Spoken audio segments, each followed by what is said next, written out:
What if I told you that the harshest voice in your head isn't actually yours?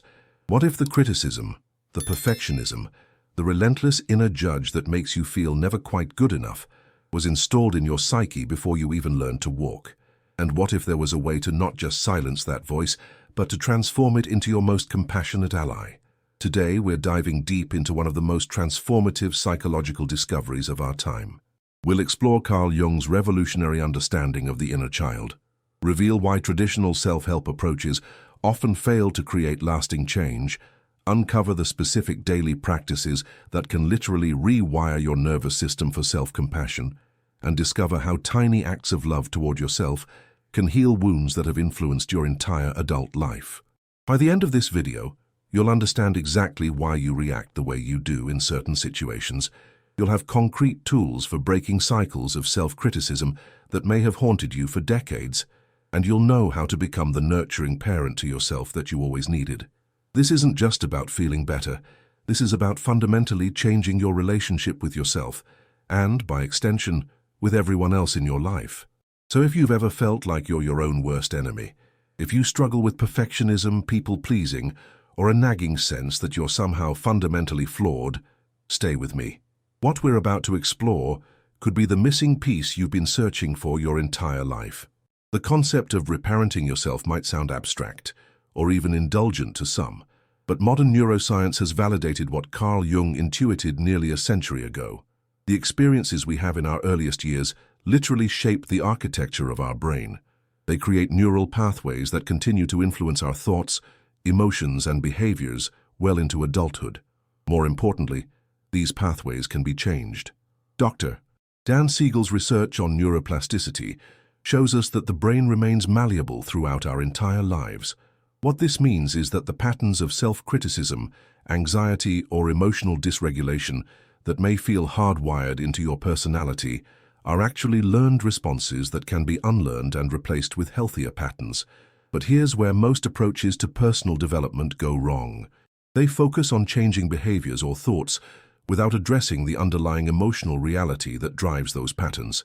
It's like trying to tend a garden by trimming the weeds instead of pulling them up by the roots. The weeds just keep growing back.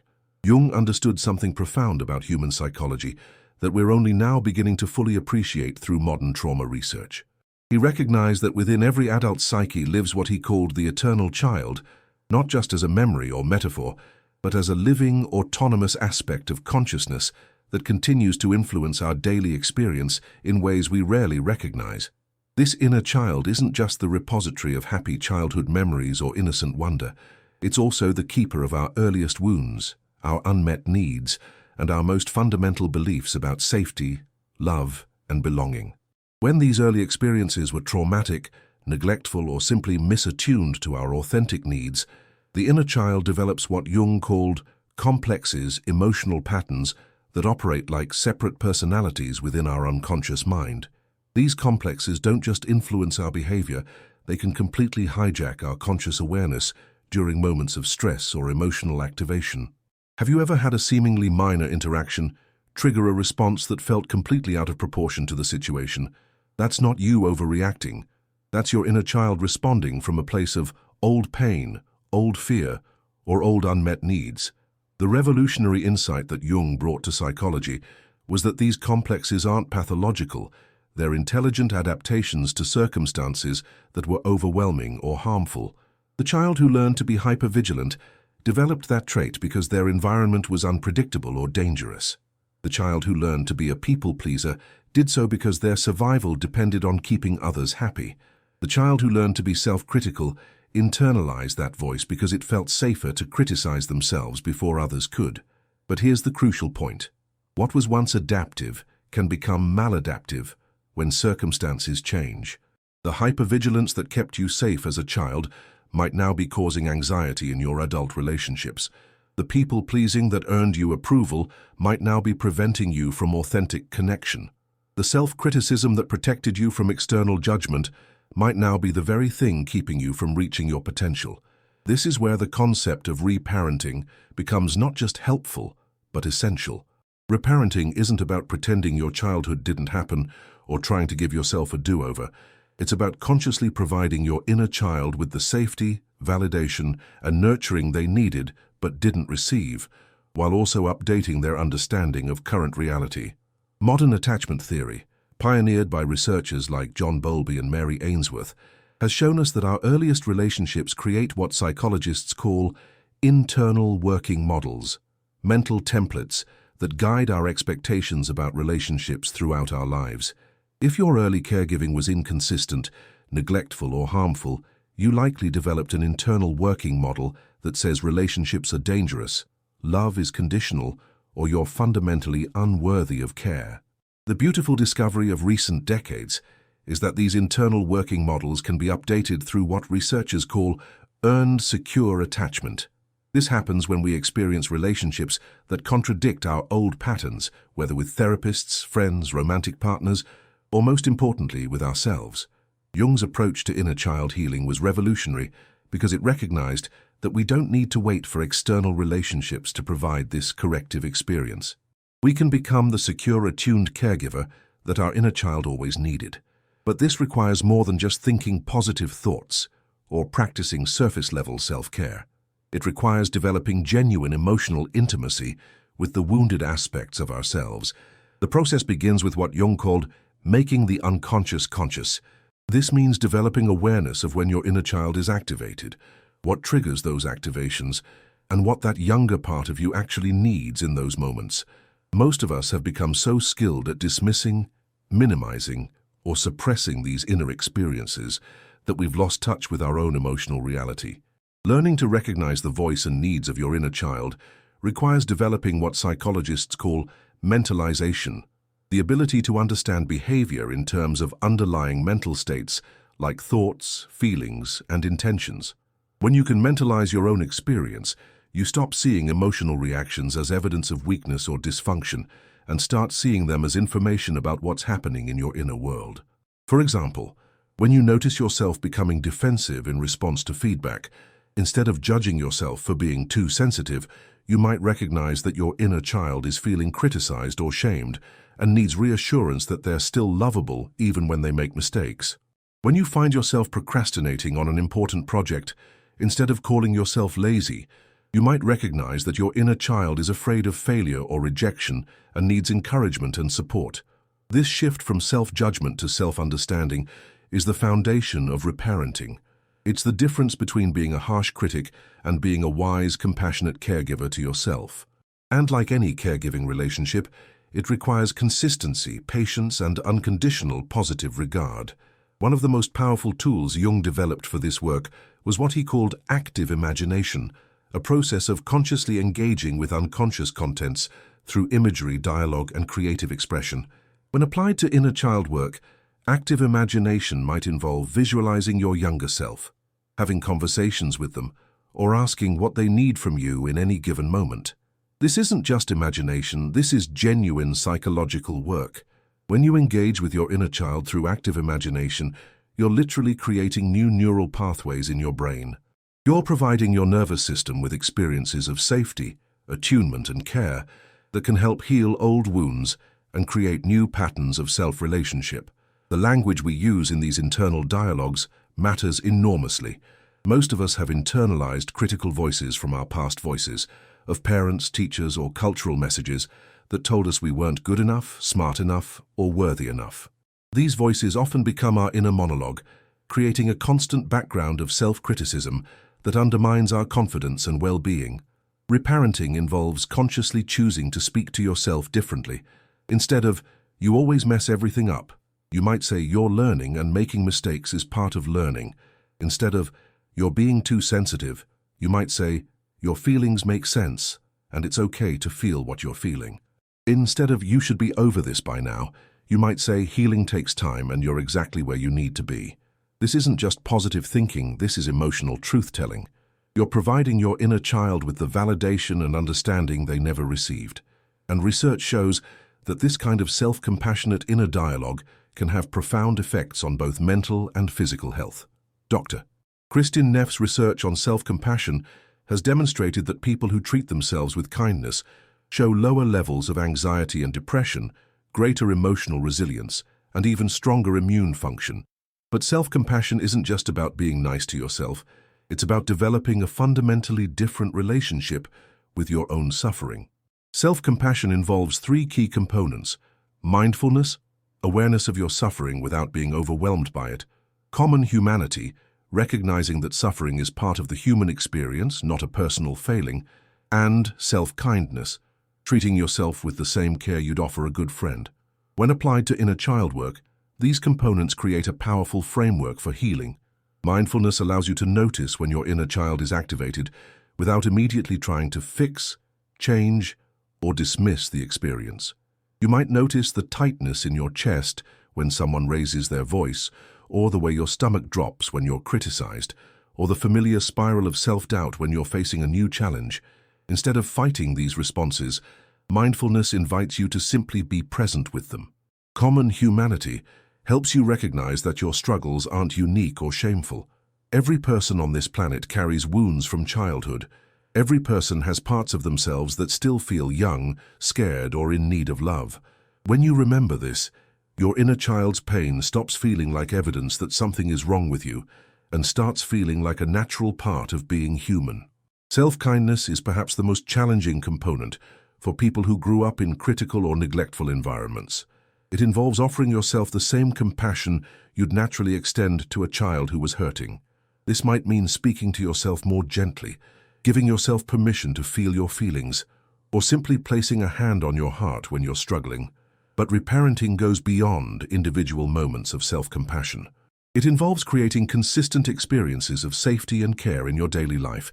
This might mean establishing morning routines that help you feel grounded and nurtured, setting boundaries that protect your energy and well-being, or creating spaces in your home that feel comforting and peaceful. Jung emphasized the importance of ritual and symbol in psychological healing. Our unconscious mind communicates through images, metaphors, and symbolic experiences rather than logical arguments. This is why creating meaningful rituals around self-care can be so powerful for inner child healing. You might create a bedtime ritual where you check in with your inner child, asking how they're feeling and what they need. You might establish a practice of writing letters to your younger self, offering them the guidance and encouragement you wish you had received. You might create a special space in your home dedicated to inner child work, filled with objects that represent safety, creativity, and play. The key is consistency. Your inner child learned their patterns through repeated experiences, and they'll learn new patterns the same way. One act of self-kindness is meaningful, but 100 acts of self-kindness create transformation. This work also involves updating your inner child's understanding of current reality. The part of you that learned to be afraid of criticism might still be operating from the belief that disapproval equals abandonment. The part of you that learned to hide your needs might still believe that asking for help will result in rejection. These beliefs made sense in the context where they were formed, but they may no longer be accurate. Gentle reality testing becomes part of the reparenting process. You might notice when your inner child is afraid of something that isn't actually dangerous in your current circumstances. You might help them distinguish between past experiences and present situations. You might reassure them that they now have resources, support, and capabilities that they didn't have when they were young. This doesn't mean dismissing or invalidating your inner child's concerns. Their fears and needs are real and deserve respect. But it does mean helping them understand that they're no longer helpless, that you as the adult are now capable of providing protection and care, and that many of the dangers they learned to fear are no longer present. The process of reparenting also involves reclaiming aspects of yourself that may have been lost or suppressed during childhood. Many people disconnect from their natural creativity, playfulness, spontaneity, or emotional expressiveness because these qualities weren't welcomed or were even punished in their family system. Inner child work often involves giving yourself permission to rediscover these lost aspects of yourself. This might mean allowing yourself to play again, to create art without worrying about whether it's good, to express emotions without immediately trying to control or fix them, or to pursue interests and activities that bring you joy rather than just productivity. Jung believed that individuation, the process of becoming who you truly are, requires integrating all aspects of the personality, including those that were rejected or denied. For many people, the inner child represents the most rejected aspect of themselves, the part they learn to view as inconvenient, embarrassing, or problematic. But the inner child also holds your greatest gifts: your creativity, your capacity for wonder and awe, your ability to form deep emotional connections, your intuitive wisdom. All of these qualities originate in the childlike aspects of your psyche. When you reject your inner child, you also reject these essential parts of yourself. Reparenting involves not just healing your inner child's wounds, but also celebrating their gifts. It means giving yourself permission to be curious, to play, to dream, to feel deeply, to express yourself authentically, and to experience joy without guilt or self-consciousness. This work is deeply countercultural. We live in a society that often equates emotional maturity with emotional suppression, that values productivity over well-being, and that treats self-care as selfish rather than essential. Learning to prioritize your inner child's needs can feel radical, even rebellious. But this rebellion is necessary for genuine healing. You can't heal what you won't acknowledge, and you can't nurture what you're constantly criticizing. The parts of yourself that feel young, vulnerable, or needy aren't obstacles to your growth. They're the very parts that most need your love and attention. The benefits of this work extend far beyond individual well-being. When you learn to treat yourself with kindness and compassion, you naturally become more kind and compassionate toward others. When you heal your own attachment wounds, you become capable of forming healthier relationships. When you stop abandoning yourself, you stop seeking others to fill the void that only you can fill. Children who grow up with parents who have done their own inner child work are less likely to develop trauma patterns themselves.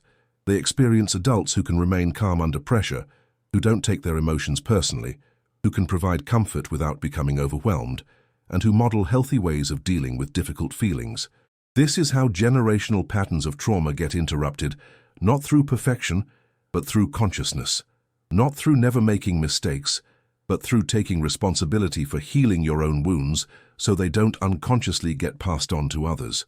The daily practice of reparenting doesn't require hours of meditation or expensive therapy, though both can certainly be helpful.